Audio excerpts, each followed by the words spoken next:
Good evening and welcome everyone to our post-launch news conference for the SpaceX Commercial Resupply Services 1 mission.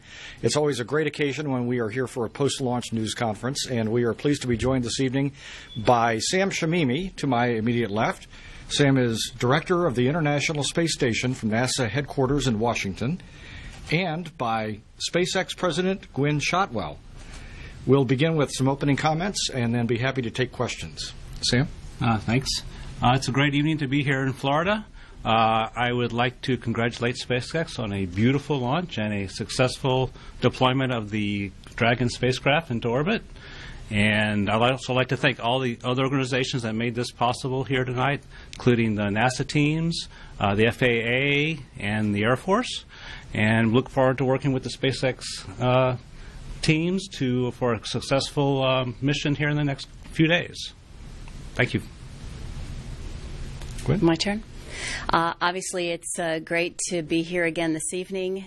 Wanted to congratulate the SpaceX team. This is the first time we've lifted off at our planned first T0, which is excellent.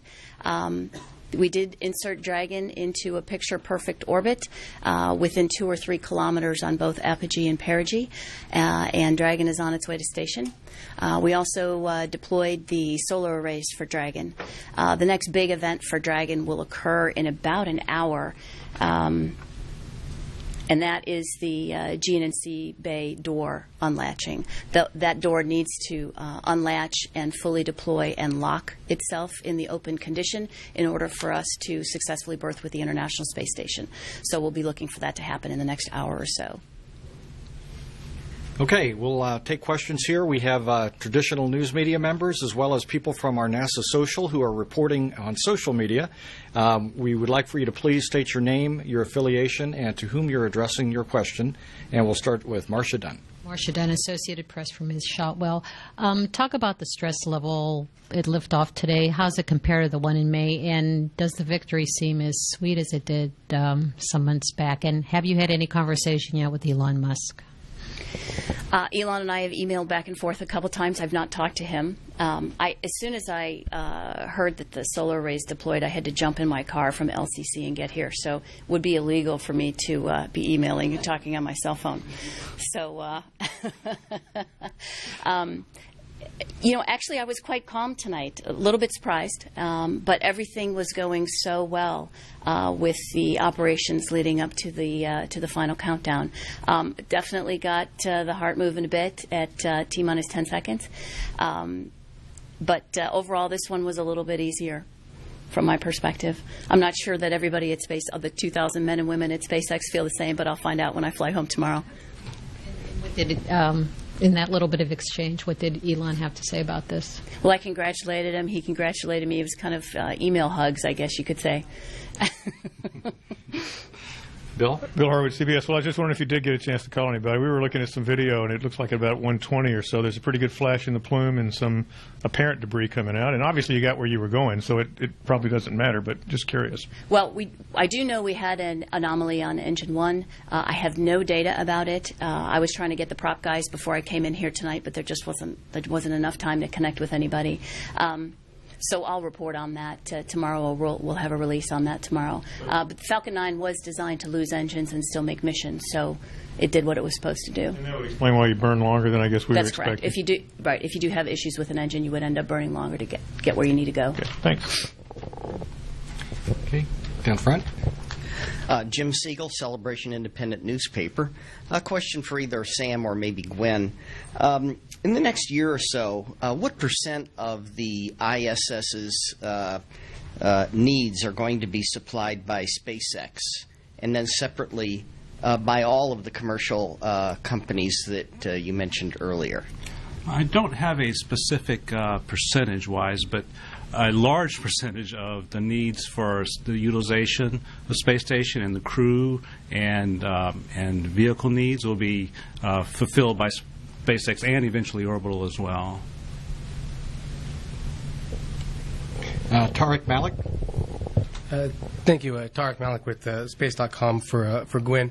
Gwen, you mentioned I guess maybe the sense of more ease for this flight than back in May. But I'm curious if there's like a rubber stamp operationality now for the whole launch system. Now that as you mentioned, you hit your first T0 on the dot this time, which I know my staff and I were talking about that as well. And I'm just wondering if that's the case. I mean, is there a point where you say we are completely operational? Is there always room for improvement? And I have a follow-up. Thanks.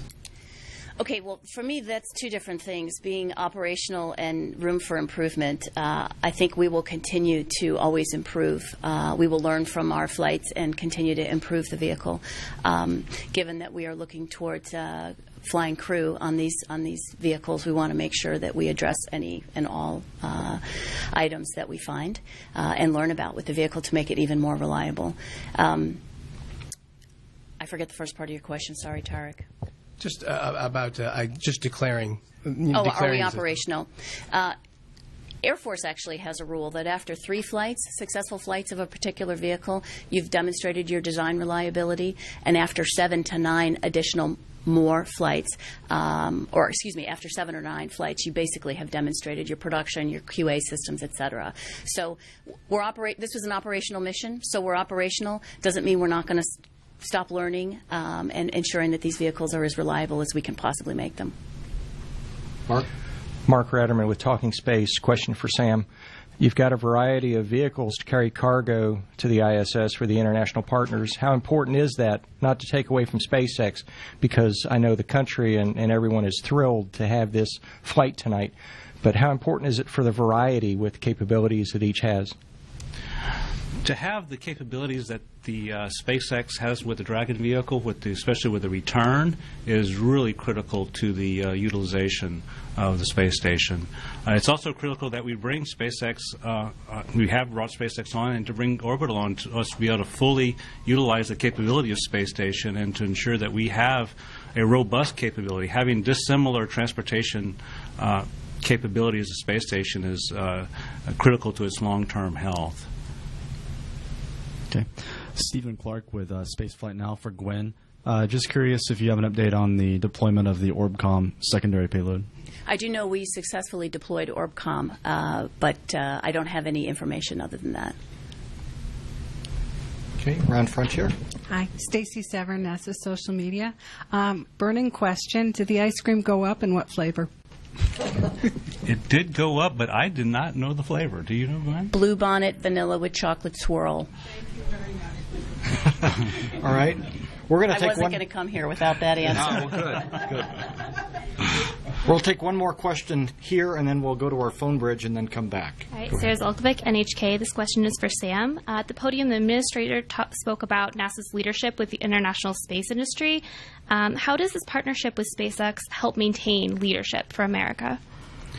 Certainly, having the commercial supply of cargo and eventually crew will provide the U.S. to fulfill its leadership responsibilities in the International Space Station program.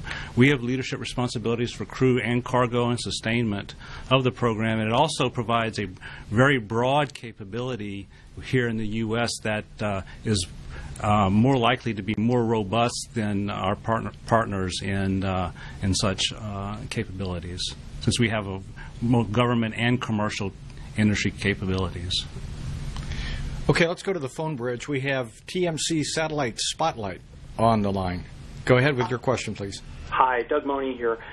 This is to Gwen. Can you talk a little bit about your manifest, both for the rest of this year and in 2013, what you have on the agenda, number one?